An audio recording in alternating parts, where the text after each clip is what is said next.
Hello to all of you from around the world. I want to thank you for joining us for this edition of Soulivity Today. We're broadcasting live from our studio right here in the nation's capital, Washington, D.C., and on KMET 1490 AM radio in Southern California. My name is Brian Westley Johnson, and whether you're at home, driving, or even at work, we're always glad you're here with us. Are you ready for another amazing show? Well, I know my co-host is ready. I'm joined today by the host of the all-new Tammy's Table, Tami Games. Welcome, Tami, to the show, girl. Thank you. Good to see you.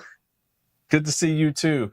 Let me get your audio squared away as we talk about our new segment today, which is all about our Hot Topics Friday.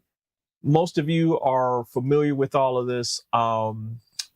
It is such a great segment. I cannot wait to get you guys all in because this is about some of the latest and greatest important stories from around the nation. You know, it's important to us that we bring you full of details and information so that you can make more informed decisions about your world. So, Tami, let's get to this first story. According to NBC News and other news agencies, California will be looking like the Midwest and the East this time of year with a monster snowstorm that started last night and will continue through Sunday. We want to make sure that this region of the country has as much information as possible to stay safe during this inclement weather. So here's more from Fox Weather. Tahoe, California, that's off to your right, and you can see Elko, Nevada, that's off to your left. Snow coming down here, that was yesterday. Tahoe, you're bracing for it. The heavy stuff isn't in there yet, but later this morning into the early afternoon, it is going to start going in, and you're going to be in it to win it for 4 straight days. You're looking at the end of your travel window, folks. Yeah, no question about that. Look at the area of low pressure, and there's a couple things coming together to give this the most powerful storm of the season so far. The breadth of the storm itself is a wide one. It's deep and low pressure up there by Alaska. It also has a lot of cold air wrapped within it, and it's glacial in movement, meaning it's a slow mover, and it's going to pinpoint that rain and snow in the same spots for several days. So here's what we're looking at. Again, I keep on saying it, but it's true. We've run out of colors when it turns into how much snow is going to fall. That yellow shaded area, it goes 8 feet or more. We're thinking 8 to 10. Could see as much as 12 feet in some of those highest peaks, but it's not just the snow. I think I got your audio all squared away, okay? Winds gusting to over 100 miles I got your audio. Peaks, a little lower. No. 75 mile per hour. No, you're good. It was on my side. Poor visibility and blizzard warnings. Look at that. You know, the last AR, we had a wind gust of 161 miles per hour at Palisades, Tahoe. Oh, I forgot about that. That's we're probably going to hurricane strength. And I wouldn't be shocked if we match it. By the way, take a look at these snow totals. I just want to take a minute here because it's incredible. Not only incredible for the Sierra, but really focus on the other side of the ridge. Yeah. So Nevada is in the snow shadow.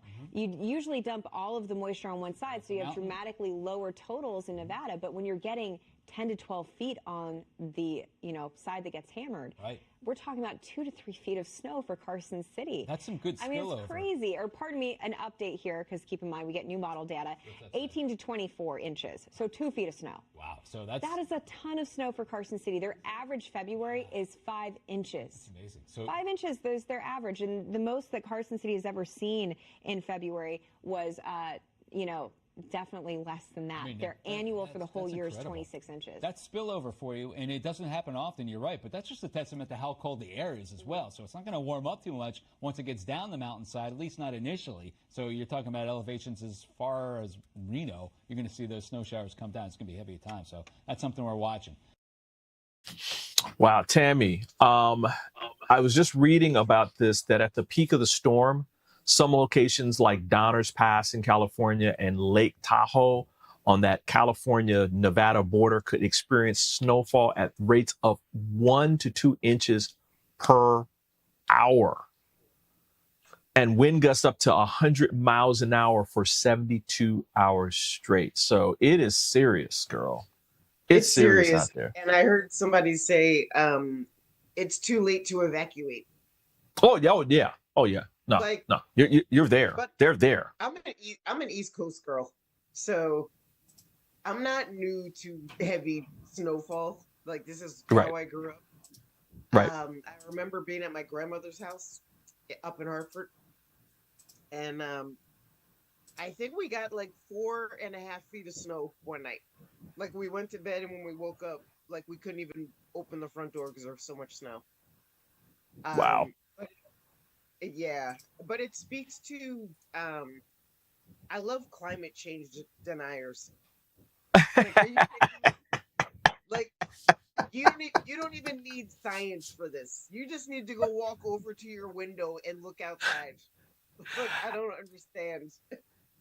Yeah, I don't this is I don't remember it ever snowing this late in that part of the country and at this much, right? I remember, because San Francisco gets cold, Lake Tahoe can get cold. I mean, there's snow up in the mountains and that kind of thing, but never like a nor'easter style go to Giant or Cub Foods or wherever your grocery store is and get a whole bunch of food and some candles and all that because it's coming. I've never seen anything like that on the West Coast. I've never even heard of it like that on the West Coast. Have you?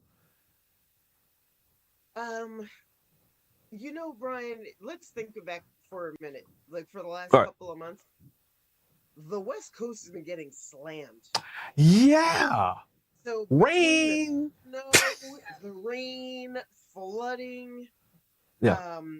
fires, like the West Coast is, I think, getting the worst of it.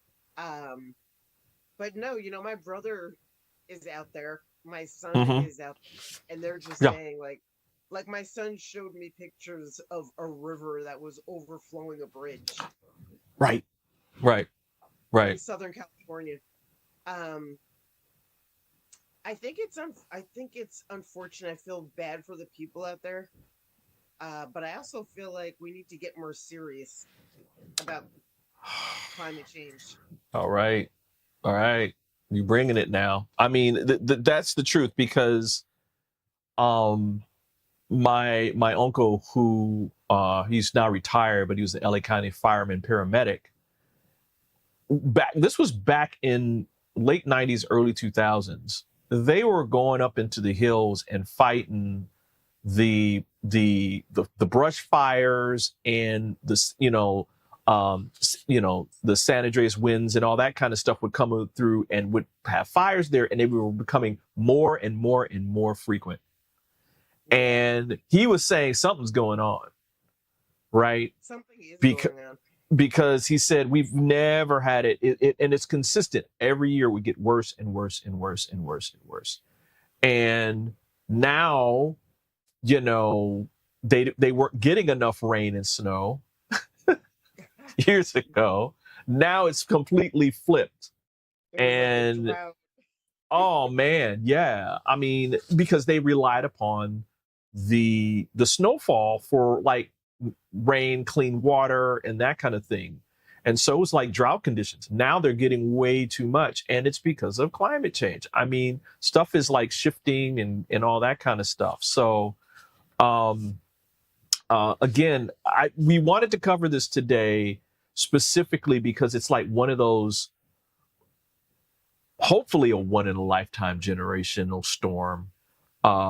But But it's not. but it's not. But But it's it's not. not. It's Yeah. not. And We'll be so having this people, yeah, conversation in like yeah, we'll be having this conversation in a few months where we're like, can you believe it's June and it's snowing in snowing California? in California, right? And not in the mountains. We're talking about down in the basins of California, right? And not 100-mile-an-hour winds and maybe 10 feet of snow. I mean, this is crazy. This is crazy. It's So, yeah, go ahead. I was just gonna say the other, in addition to getting 12 feet of snow potentially, people in California aren't equipped to deal with 12 feet of snow. I am. Like, I'm in New Jersey. Like, I'm equipped to deal with like Right, 5, 6 right. feet of snow. But those guys are probably like, we don't even have snow pants. We don't even own coats that. Yeah, I mean, maybe in the upper, Yeah, maybe in the upper regions. It's like in that Sahara Nevada region, right? So, but like Yeah. from they're going to get rain down in LA, a whole bunch of rain in that southern part, but from the middle on up into the Nevada regions and into Utah, I believe, and Idaho. I know Utah. And that's all going to be inundated with snow. Now, some people, like in some parts of maybe outside of San Francisco, I don't know. Maybe they'll have some of that because maybe they'll go skiing, that kind of thing. But how many people actually do that? Right. To your point, listen, all I can say to our people, all I can say to our people out there is if you haven't done it already, good luck, number one, right? Two, get some groceries. I'm telling you, and I mean like canned goods. You know what I'm talking about, Tammy. Yeah, I heard the most interesting thing yesterday. They were saying that okay, I forgot I guess like the Department of Homeland Security, believe it or not, recommends Mhm. that you have 72 hours worth of canned food all the time in case of an emergency, Wow. so that you can eat. Yeah, isn't that deep? Like I think we take it for granted. Again, we're both on the East Coast, so Yeah. I have canned food. I always have canned food. But if that's your first like snow event, if that's your first touch with severe weather, those guys are in trouble. By the way, they can't even go get food right now. They said Wow. it's too late to evacuate. It's too late to get to the grocery store. Um, you got to deal with what you have at this point. Well, again, best wishes, good luck to all those people. Please stay indoors. Do not go outside unless you have to. We're going to be saying some prayers, and we'll do a follow up on this maybe later, maybe next week or something like that, just to do a quick check in to make sure that people were able to get through this okay. But don't take this seriously, y'all. This is not something to be joking around. I mean, we broadcast out in California. We want to make sure that we're telling people about this, and even people in the southern regions where they're getting a lot of rain. Don't mess around with that either. Yeah. Because of the flooding and all that stuff is happening. So don't mess around. Don't mess around. Don't mess around with this. Do what you have to do. Get home and keep your family safe. And don't go outside unless you have to, or unless the officials are saying, no, you need to evacuate out of this region, that kind of thing. So keep your Which ears. they literally said, that's it. You can't Yeah, evacuate. exactly. Oh, man. Get your Tammy, so. Get your Netflix out. Netflix and chill, y'all. Netflix and chill. Listen, we're going to take a quick break, but we'll be back with more for Soulivity today and our Hot Topics Friday in just a minute.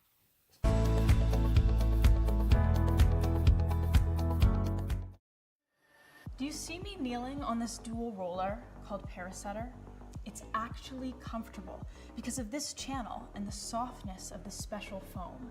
It feels like my kneecaps are being massaged. When I lie down, my spine is housed in this channel, while the convex rollers massage my muscles. They let go and lengthen. There's a traction effect from my head on the headrest and my mid-back from the rib wrap, which hugs me. When I start the breathing sequence, I feel calm because my cortisol levels are dropping. Lower cortisol means bye-bye constant hunger. Parasetter is 40 inches long and much more comfortable than old-style rollers, but it weighs only 10 ounces. Parasetter, just like Pilates was, is no longer an insider secret. Do yourself a favor. Reset your parasympathetic nervous system. Defeat stress. Lying, sitting, kneeling, or standing. This unique patented roller helps everyone.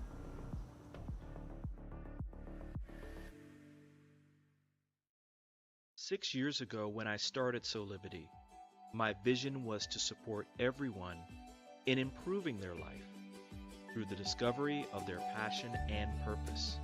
so they could become the best version of themselves, to battle fear and ignorance, and create a better world today. Get inspired to live your passion and purpose. Visit Soulivity.com now.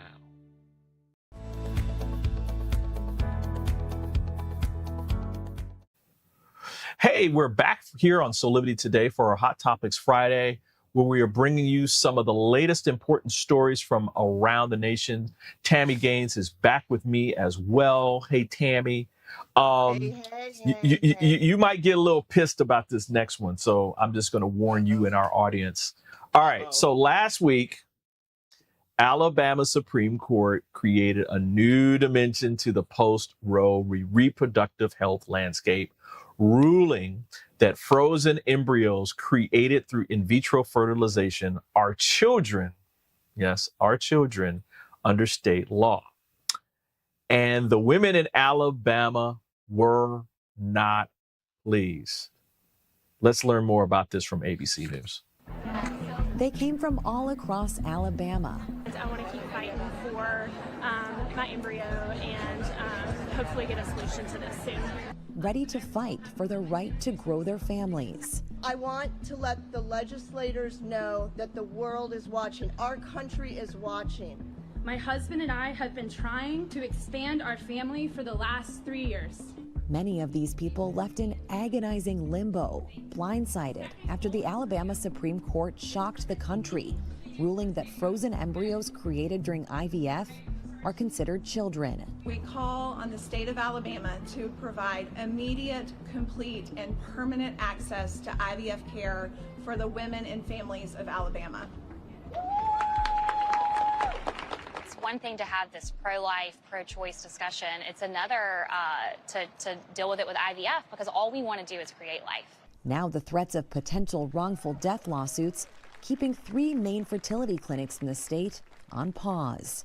We wanted protection for patients and for clinics. We wanted full access and permanent access to IVF care in Alabama. The decision doesn't make IVF illegal in any way, but it makes it very legally risky to provide IVF services because there's a possibility of the destruction of embryos anytime you participate in IVF. Opponents of IVF might well essentially take a playbook from this litigation and bring similar challenges in other states, seeking rulings that even if they don't render IVF unlawful, make it functionally impossible to provide because of the legal risk involved. It blows my mind that women who vote regularly, who want a family so badly, who are willing to spend $50,000 to $100,000 and take a shot every day, that's the demographic that they want to rile up ahead of November elections. 37-year-old Lockraine Chase is midway through an IVF cycle. Her clinic just postponed her embryo transfer, scheduled for March 18th. While I was driving down to the State House, I had to turn around to take a shot for my IVF procedure. This is front and center every day for you, many hours of the day. Absolutely. But after meeting with lawmakers at the State House today, she's optimistic. I'm very hopeful that good things will come out of Montgomery and the state of Alabama today. Brittany and Ralph hope so too. The clock is ticking. You know, you've picked the wrong population. We're pumped full of hormones, and so we want to fight this and get to be able to have our children. A little more on this before we have a quick discussion. Now, according to Bob Cholera, president and CEO of Resolve, the National Infertility Association, the court's finding will have devastating consequences for the 1 in 6 people who experience infertility and who need IVF to build a family. And amongst the unanswered questions is how the ruling affects families who currently have embryos stored at the state's 5 fertility clinics.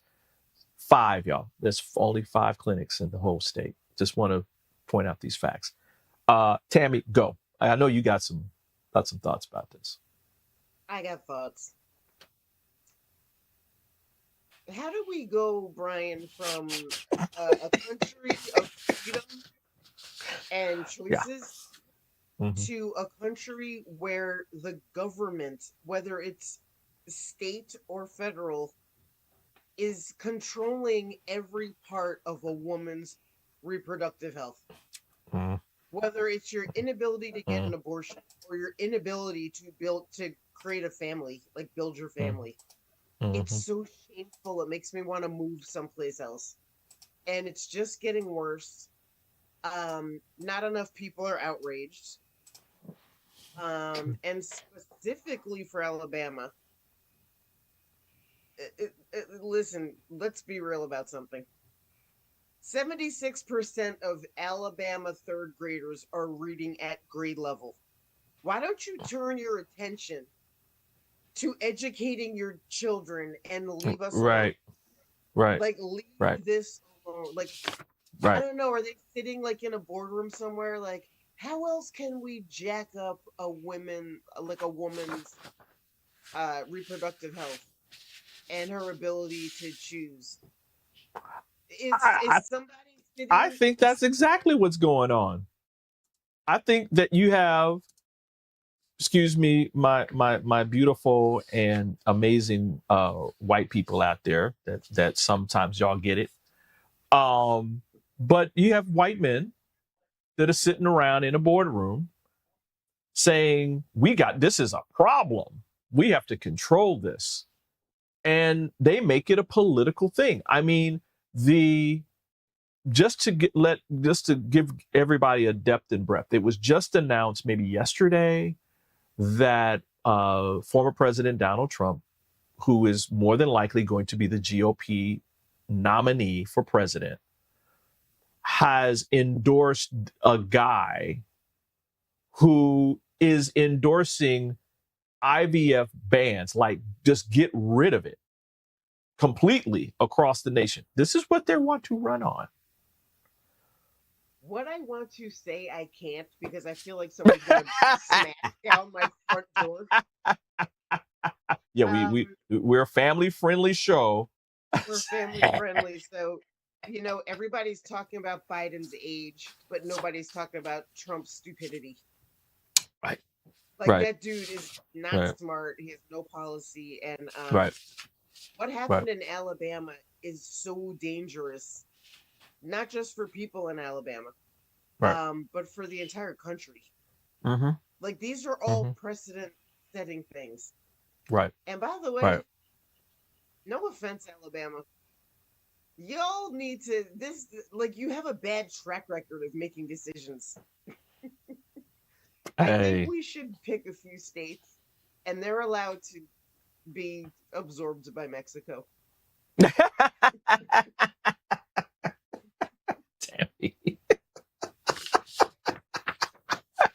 We're gonna put them on the auction block. We're gonna put them on the auction block. Views expressed are not of that. No, I'm just kidding.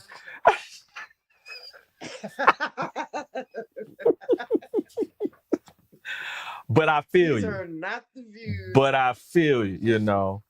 What's that comedian? But I ain't saying it's wrong. But anyway, listen, we're gonna stay on this one as well because this is huge. This is a huge development. There's already some states that are thinking of proposing similar legislation. My guess is this is part of those national kind of rollouts of legislation. My guess is this won't be the last. I'm sure there's going to be other ones, especially GOP-led legislations that are going to probably push similar things out. There'll be court challenges and so forth. But we're going to stay on top of this. Tami, if you think about this, sorry, real quick, simply, you can't have abortions. So if you don't want a baby, you can't have one. Right. It has to be on their terms. Family, like, what are you talking about? What are you talking about? I want to make babies and I can't. I don't want to make babies and I can't. Right. What else are they going to take away from women? What else? There's nothing left. Hey, you're bringing up the most important points of this whole discussion. And so we're going to keep talking about it. Maybe we'll have a special show on this just to kind of talk more in depth on it. But listen, guys, we're going to take a quick break. We'll be back with, we're going to take this break and we'll be back with more of Soulivity today in just a second.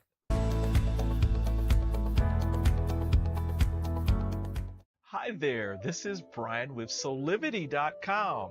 I want to share some exciting news about our new Aspire Academy by Soulivity.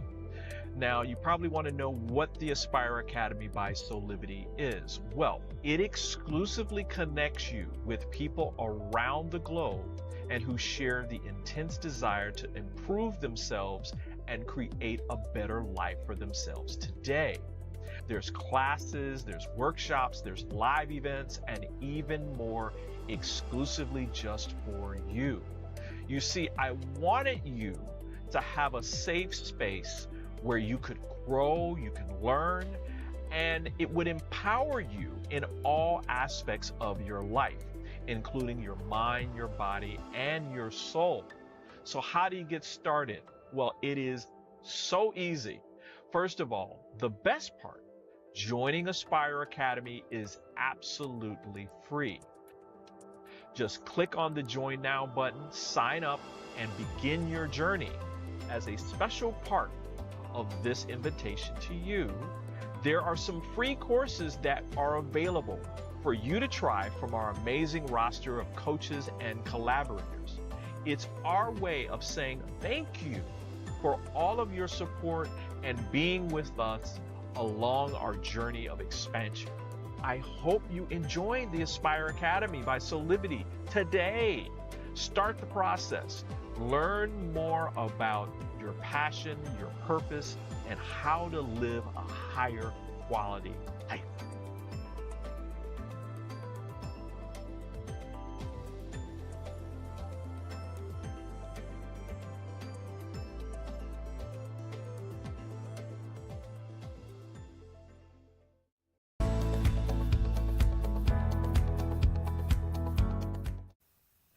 Hey, we're back with more here on Soulivity today for our Hot Topics Friday, where we're bringing you some of the latest important stories from around the nation. Tami Gaines, of course, is back with me.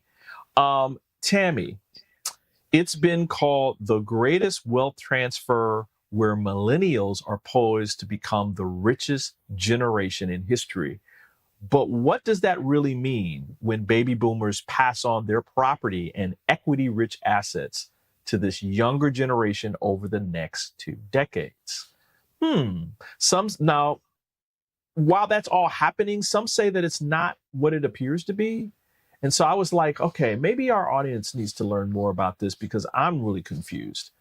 So here's more from CBS News. There's uncertainty surrounding how much wealth baby boomers will be able to hand down to the next generation. Cost of assisted living and medical expenses can significantly deplete the nest egg that boomers have prepared. Our next guest examines why the great boomer wealth transfer could be a myth. Joining us now is Ann Logue. She's a contributor for Insider. So in your article, you detailed your own experiences with the myth of the great boomer wealth transfer. Walk us through what you experienced within your own family. Well, my husband had taken over his grandmother's affairs, and at the time he took over, it always sounds so morbid when you say these things because you seem like so horrible and negative. But if she had died right when he took things over, we probably would have gotten about $250,000, which is good money. But she lived for several more years and was in assisted living and then into a nursing home. And the good news is she had enough resources to control her destiny. And that's really valuable. But the bad news is financially, when she died, she had about $2,000, which was the Medicaid maximum wealth limit at the time. So, walk us through the factors that are sort of eating up people's inheritance. And I know it's a tough thing to talk about. Is it primarily, because of care as people get older, and it's like good and bad, right? Like we have our medical options are growing, right? So we can stay alive longer if you just want to spend the money. But the flip side is you got to spend the money. Right. I mean, a lot of it is as people age, especially as they reach old age, into their 90s, they tend to need a lot more care. And a lot of that care is hands-on. I mean, essentially, you're paying somebody to be with you all the time, and you're paying another person's salary, and that's a lot of money.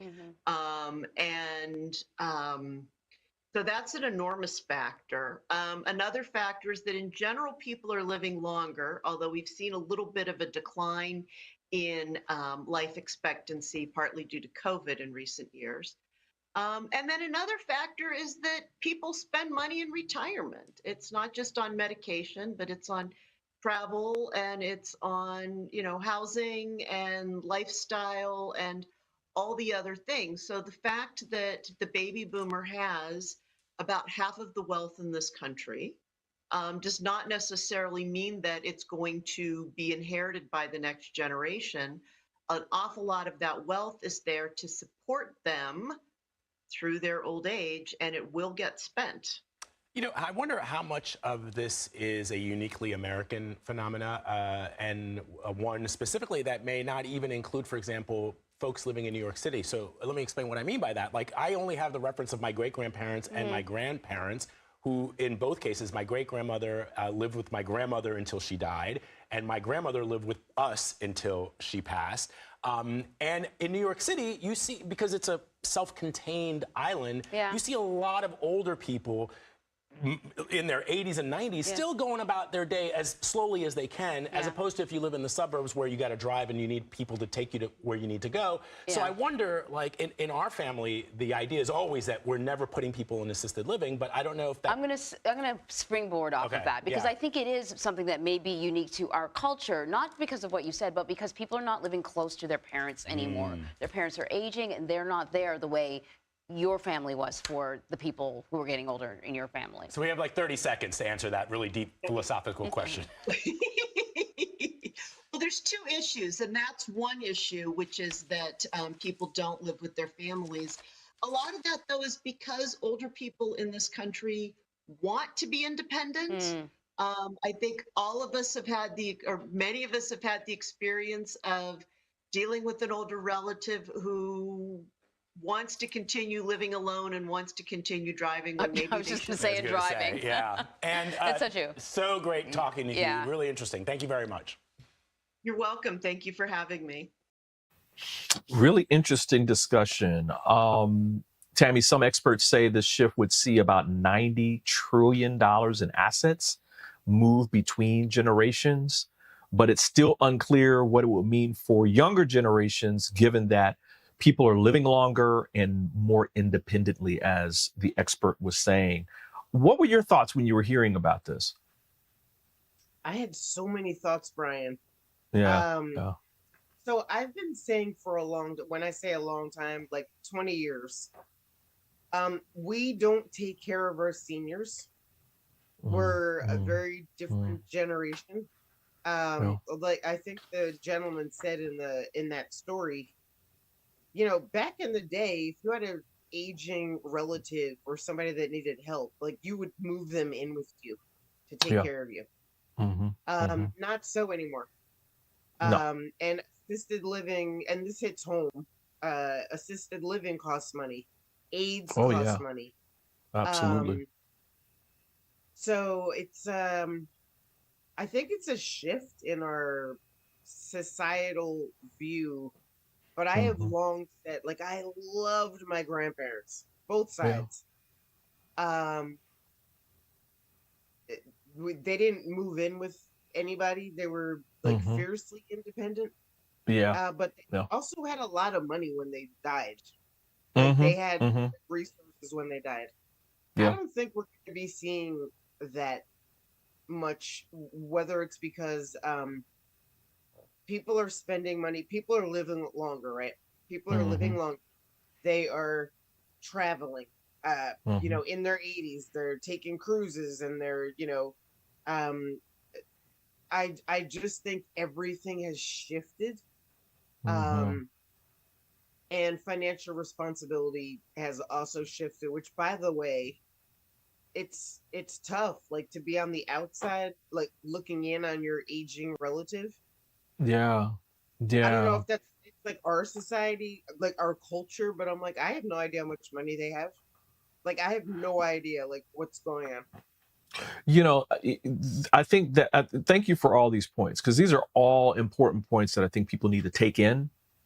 And I know in our family, you know, as my parents were moving into the twilight years, right? We would have those meetings, and they would sit us down and say, okay, here's where we are, here's where we stand, here's our insurance information, here's our investments, here's, you know, all this stuff, you know, debts and all this kind of thing, where where we understand where they are. So when they have their will and they're willing things to us, we know what's going to happen, right? That's really, really, really important, because at that stage, the family should just be moving through their grief. They shouldn't have to worry about the finances and all this kind of stuff, right? That are part of that. It's just taken care of. Everybody knows who's getting what, how much is going to be left, if anything, and whatever. And that's off the plate, right? And everybody can just be into the remembrance of their loved one. I also think that the New Deal and Social Security and all these, which was beautiful, right? Because people were going broke taking care of their elderly parents, right? That side of it had people living longer and being independent longer.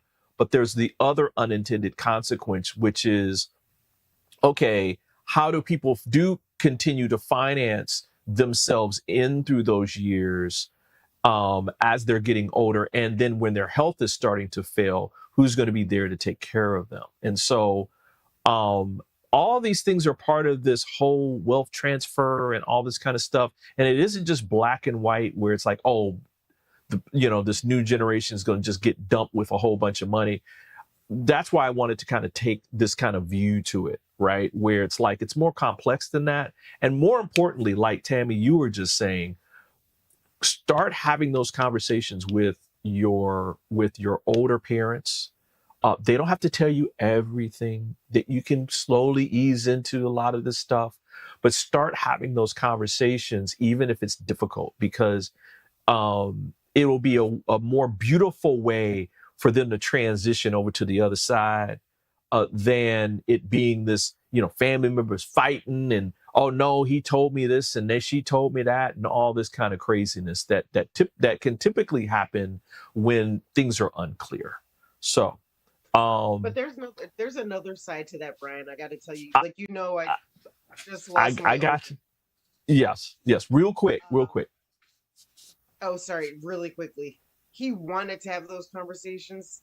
He sat his daughter down with me, and we were talking through that stuff. And I was also like, I don't want to hear this. Like, I don't. Well, yeah. You know what I mean? That's like the flip side, is also like, I really don't want to have this conversation. I get it. It's hard. It's hard, and it's a necessity, right? It's a necessity, just as much as we do when we're about to bring somebody into the world. When people are leaving this world, we also need to have those conversations. So anyway, we're going to take this quick break. We have another fantastic story that I think everybody's going to love in the next segment. So stick right here on Soulivity today, and we'll be right back in 2 minutes.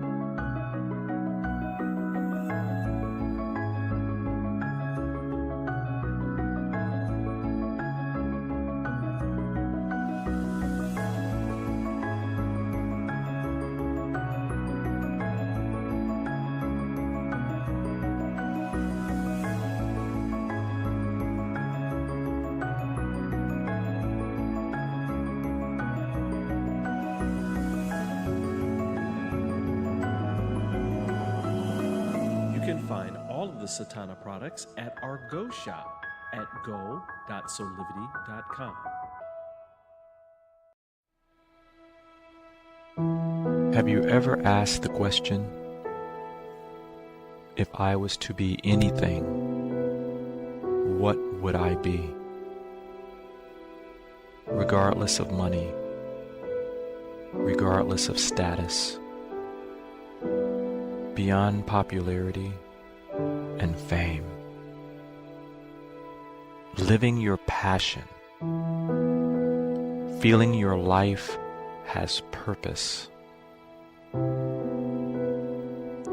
Soulivity is a space to nurture that which lives in all of us. A place where work can become play, and doing what we love creates the dreams of a lifetime.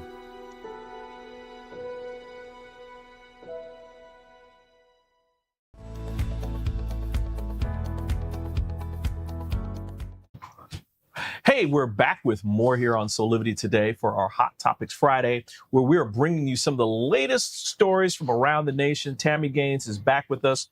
Tami, you're going to love this next story because this is a perfect example of somebody truly paying it forward. So let's find out what happened in New York City this week at the Albert Einstein College of Medicine.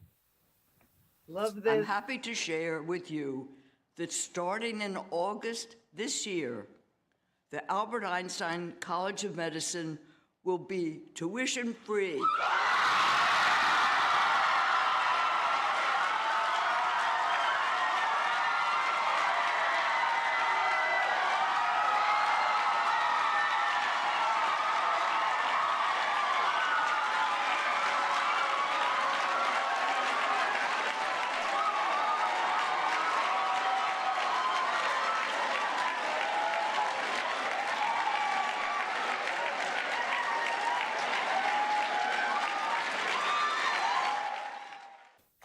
All right. I'm not going to tear up because that is so powerful.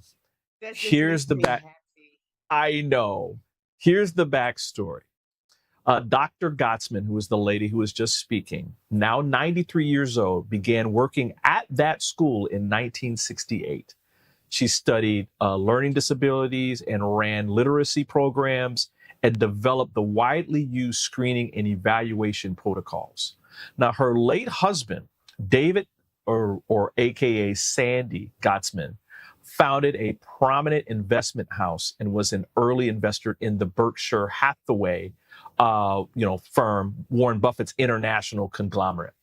Now, he died in September of 2022 at the age of 96. And in an interview with the New York Times, Dr. Gottsman, the wife, recalled that her late husband had left her a whole portfolio of Berkshire Hathaway stock when he died, with instructions to do whatever you think is right with it. And so the school is going to receive, I think, at least $1 billion in money, which will allow for those students, any student that goes to that school, to have their tuition paid for. And this is for in perpetuity. So schools, students that go to that school will have free tuition for medical school. I got to tell you, I love the story. By the way, she Amazing. taught at that school for 50 years. Yeah, right. She taught there. So my daughter is college bound. She's a senior in high school. She wants to study biology, like all things biology and science. And I literally said to her 2 days ago, after I heard the story, I was like, so I know you need to get a master's degree or a PhD. Like, this might be the place to go get it because it's tuition free. Free, exactly. I just hope, Brian, that more schools follow this lead. Like a colleague who I went to business school with, he paid all the student loans for the kids at Morehouse. He did the commencement address, and at the end of the address, he announced that. Like, we need more of this love. We need more of this, like, in schools. We are just one real quick thing too. Just want to make sure that people understand the overwhelming majority of students at that school are people of color, Black and brown folks. So this is going to have a huge impact in that community around those students and them getting their degrees and that kind of thing. So go ahead. Just wanted to make sure that people understood that. Go ahead, Tami. Yeah. Also, listen, if you don't have the burden of student loans, the burden of tuition, you are going to be so much more focused on being an excellent citizen of the world. Absolutely. And inventing, like, the cure for cancer, or inventing, something, providing, like, excellent, like, medical care. Good on her. Good on her. Man, I mean, I Sandy's up in heaven smiling down on his wife right now. And she's like, I'll see you soon, honey. We did some good work. We did some good work. I gave away all your money, baby. I gave away all your money. And she's gonna say, good. What you gonna do with $1 billion in the next? I mean, because she's 93. Thank God she's had a long life and that kind of thing. But it's like she loves that school. She sees the need that's there. And so what lasting legacy that they will have for that school forever. Again, this tuition-free tuition, I mean, it will last into perpetuity. So they have, my guess is it's in some type of foundation or fund that just will keep growing and growing and growing, even though they're giving out money. So it will never be exhausted. Endowment. My guess it's an endowment. And that it's so yeah, it will be. When I was growing up, my dad used to say, that's my money. I'm taking it with me. Like, I am putting. I'd be like, what do you mean you're taking it with you? There's no, like, shopping. Call me Pharaoh. But his point was, like, you make your money, it's my money. But I think it's so inspiring. It's been very inspiring over the last couple of years when you hear, I think Oprah did this too. When, you make your commencement speech at the end and you say, like, hey, I've just paid off all your student loans. Right. And they're like, what? That is That's fall cool. off your chair. It's That's cool. So cool. Yeah. It's amazing. Yeah. I think that is the way to go. I think that's the way to go. I think that's the way to go. Give it away. Give it away. Find as many. I'm gonna call my dad. I'm gonna call my dad after this. Just give it away. Yeah, send him this segment. Talking about giving away stuff, you have a fantastic show coming up on Monday as part of your next Tami's Table on Mondays at 12. You got a special guest. Who's going to be your special guest on Monday? Really quickly. You know who my guest is. I'm so excited. Candy love. Oh, my world. Candy. So Candace Harper is back in the house on Monday. Candace I love Harper is coming back, and I love that woman. She has, like, powerful energy, and we're going to be talking about how you build resilient relationships. How do you build relationships that can withstand adversity? I'm super excited. I think she's so wise. Oh, man. Yeah. She's so wise. Like, I'm really excited to talk to her. And I think it's an important topic. Like, I think it's an important topic in today's world. Yeah, absolutely. And so everybody remember on Monday, Tami's Table, it's going to be at 12 noon right here on Soulivity TV. You can go to our YouTube channel right now and set a reminder just in case. But we're also on LinkedIn and Twitter and all that. So you'll be able to watch it on any of our social media feeds. And then you can go back and watch it later on our YouTube channel. So Tami, so glad you're here. This was fun. This was so much fun as usual. As usual. It's a little, it's we send a little love, get a little pissed off, cheer people on, Such is life. Listen, it's partially inspiring and it's partially infuriating. Oh yeah, as it should be, right? This is how we move forward in our lives and this kind of thing with information. Some of it's going to be great and pleasurable and oh wow, that's fantastic and inspiring, and then other stuff is about motivating, right? About motivating people to move and make a decision and support and that kind of thing. So, but I'm so glad you're here with me because it's always better with you on this show. Having me. Of course. I'll talk to you on Monday. Yeah. Have a fantastic weekend. Absolutely.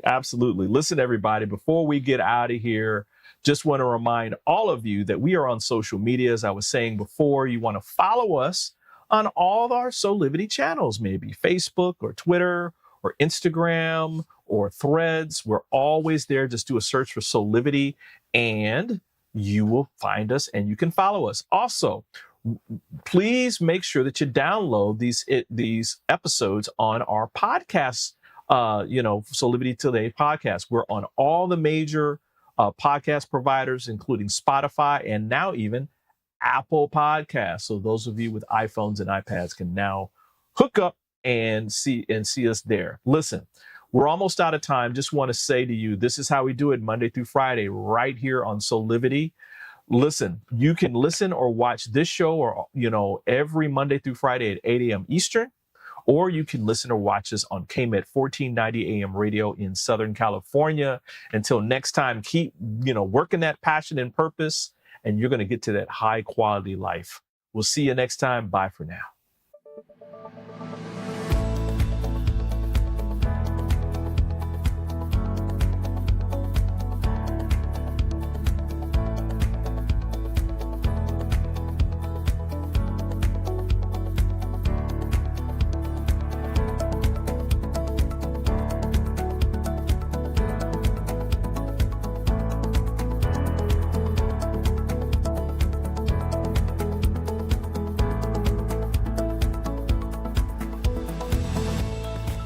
This work is subject to copyright owned by Affinity Global LLC.